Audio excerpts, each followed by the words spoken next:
Good afternoon, Anjali. How are you doing today? I'm doing well, sir. What about you? Well, I'm fit as fiddle, doing fantabulous in my life. Thanks for your concern. And since we are meeting first time, so please, would you like to introduce yourself? Yeah, why not? You can see in your mobile screen, my name is Shiv, and I born and brought up in India. My native place is Uttarakhand. By profession, I'm a central government employee. As far as my academic qualification concerned, I'm done with my master in English, master in commerce, and this year I'm pursuing my master in economics. This is my final year. In addition to this, I do teach English to beginners and intermediate speakers through different online applications. And I run my own YouTube channel for spoken English where I'm uploading spoken English content and conversational videos as well. That's all from my side. Thanks, sir. Glad to hear you. And should I introduce myself? Yeah, please go ahead. Okay. So as you know, I'm Anjali and I'm from Haryana. And as far as my qualifications, so I have done my B.Ed and D.Ed for teaching exams, and I have cleared TET exams, which is related to teaching eligibility tests like C-TET, UP-TET, and Haryana TET. And nowadays, I'm passionate about this language, so I'm learning. And my family, so there are three members in my family: my son, my husband, including me, and yeah, that's all about me. Well, delighted to hear about you. Thanks for your interaction. Sir, I have prepared some questions for you, and would you like to give answers? Yeah, ma'am, please go ahead. You can ask your questions. Okay. Sir, my first question is, what do you think? If you are really fluent, then you can go for tuitions or for classes, or otherwise, if you are just much knowledgeable, so you can teach someone for spreading your knowledge. What do you think? Well, or having fluency is something else, and having knowledge is something else. You can't merge these two things. For example, I am so educated. I do have so many degrees and certificate. I'm qualified, experienced. But the moment someone is asking me to speak English and I couldn't speak in front of him, now what is the fun of having those degrees and certificates and all those qualification? Nothing. Everything is nothing more than a garbage. But the one who doesn't have any degree, any qualification, he's not that much educated, but still the way he speaks, he is so fluent in English. That makes some sense. So not only for spoken English, but also for everything at every field. Knowledge is not that much important, as important implementation of that knowledge on ground. Theoretical knowledge is not important. Practical aspect of that knowledge on ground is more important. So if I am knowledgeable, I must go for fluency. I have to join some institution because knowing English is something else and speaking is something else. At the same time, the one who is fluent, he doesn't have knowledge, but still he would not go to any institution. Why? Without going to institution, without having knowledge, he can speak English fluently. In fact, he is the one who is in that situation where he can teach others as well at his home. Yeah, I'm done. Yes, sir, totally, I do agree with you. But people always gaslight about other people. You are not fluent and you are having classes or you are running your coaching. So that's what I wanted to know about you. Thanks, sir. You have cleared my doubts. Sir, my second question is, how would you do your practice in your initial days? And what would be your timetable and how much time did you devote yourself? Well, when it comes to strategies, all those strategies were entirely different from the people are following these days. And my studies are like in that way. When I was in my learning phase, I was naive in terms of spoken English, and I was uh, just give me 1 second, okay?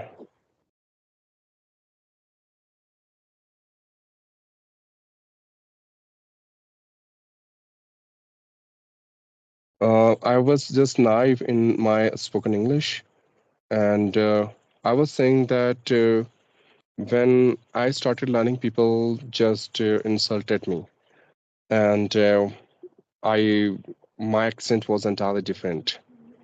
I couldn't speak English a single sentence. I started from scratches from zero, right? So first of all, we need to understand one thing that English is not our first language. So whenever you are trying to learn this language, if you are making any mistake, you should not feel ashamed about it. Second thing, you need to find one powerful reason in order to learn this language. In my case, I had that humiliation, that criticism. I want to prove myself that I can also speak English. That was the reason which made me to learn this language, right? Third thing, vocabularies. The more you have vocabs in your mind, the better you can express your ideas. So I started learning vocabularies a lot. Because car without fuel, gun without bullet is useless. Your English is incomplete without sufficient vocabs. Fourth one, never obsess with grammar rules in your initial stage. First, develop that confidence that you can speak English without any hesitation and shyness in front of anyone. Once you reach on that level, then after you can go for grammar. Next one is practice. There's no shortcut, no magic when it comes to practice. If you want to get fluency, you have to practice on a consistent basis. Then you have to create an English speaking environment around you. The way you have learned your mother tongue, your regional language. You have observed your parents, imitation, then you start speaking. Same here. Create an English speaking environment at your home. Whenever you wake up early in the morning, just try to talk to yourself. Whatever you are doing for the throughout the day, narrate your whole day in English. All right. If you are not finding anyone with whom you can practice, just try to talk to yourself. Otherwise, there are so many online applications which you can use in order to create an English speaking environment for yourself. Now, next one is love your mistake. We are human, we are not God, and we are more than welcome to make mistakes. Once you have recognized your mistake, identified, it's your duty to work upon it. And as soon as you will start working on your flaws, you can speak English like a flawless speaker. The next one is LRWS, very common. Listening, reading, writing, and speaking. Listening podcasts, audiobooks, native speakers, English channels will allow you to get the real exposure of this language. Reading books will improve your pronunciation if you read aloud. You can learn so many different vocabularies. Then you can understand sentence formation. At the same time, you can improve your intonation.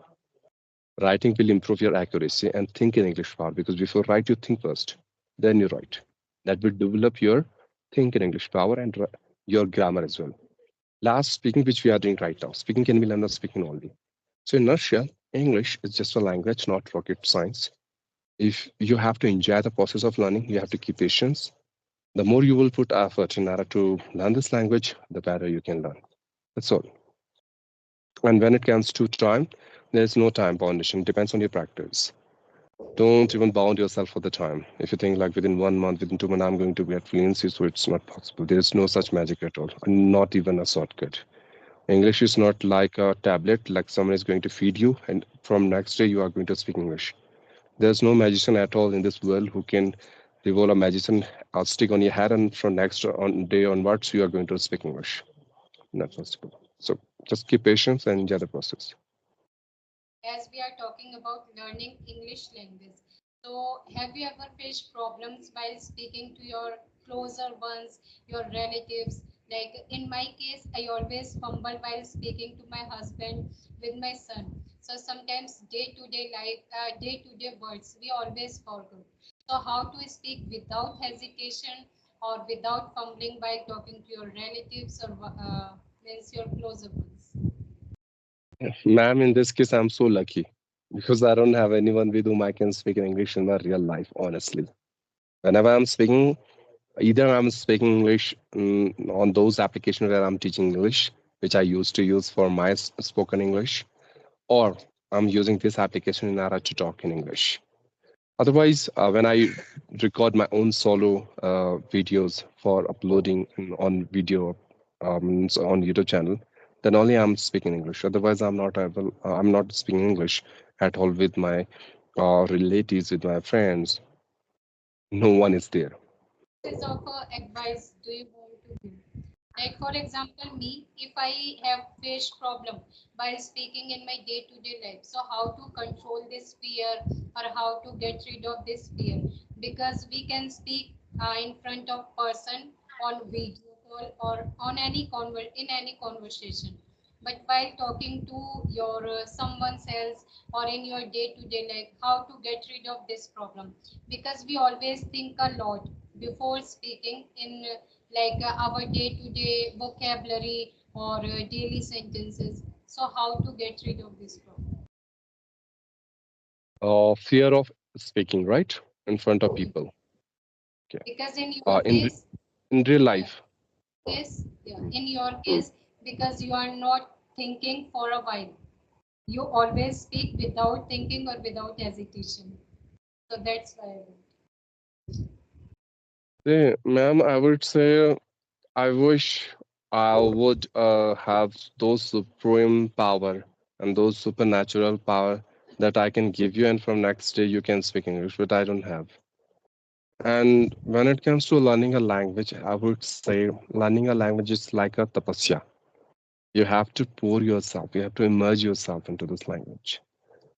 I'm not even sure how many hours do you practice in one day, but in my case, when I started learning this language, I did practice for 14 to 16 hours every single day. Now you can So imagine how, sorry, is it possible we can devote our 16 everything of is possible. Everything is possible in love, war, India, and English, right? It depends on your hard work. It depends on your determination and dedication. Like, do you have that fire inside you? Do you have that spark inside you? Do you have that power that you can trigger yourself completely in order to learn this language? Do you really want to transform yourself from a very beginner level to the advanced level where you would able to teach others as well? Do you have a strong reason which always motivate you, teach you, guide you, direct you that you are not allowed to waste your time anywhere in any useless stuff. Rather, keep focusing on your practice. You have a roadmap. Follow that. Monitor your step and be on the journey. You don't need to afraid of anything, not even humiliation, criticism. People are judging you, laughing at you, talking about you. Forget about that. You have your own journey. You have your own movie of English where you are the heroine of your movie. You are the captain of your ship. You have to become a champion, right? You have your own pen and your own notebook where you have to write your own story. You should not let other to write your story. So if you want to speak English without having a second thought in the mind, it requires a lot of practice because that's what I'm struggling with a lot. Because the way I can speak in my own native language, I couldn't speak in English. But I'm on the way, I'm on progress. I'm trying to get that level. That's what I'm practice for every single day. You can see I don't even skip a single day, no matter how much work I have, no matter how much business I have. But I always try to devote myself into my practice. This is what everyone has to do if they are expecting any improvement and tremendous change on their spoken English. Right? So do practice, believe on yourself, right approach of learning, positive mindset, growth exploration will allow you to reach from this level to this level. That's how you can switch from beginner to proficient. That's all from my side. So, sir, do you have any questions for me? Today I don't have any questions, but when I will record video from my YouTube channel, definitely I do have more question for you. Right? Then I would ask you. Thanks, sir. Thanks for giving me your precious time. and it was a wonderful conversation. Yes, ma'am. It was really wonderful, productive, fruitful, and constructive session with you. I have enjoyed a lot. Thanks for asking this beautiful question. I really appreciate the way you have asked these questions to me. And some other day, we are going to talk about some other aspect of this language. Thank you for being here, and thank you for inviting me in your YouTube channel. So keep learning, keep shining. Wish you all the best. Okay, definitely.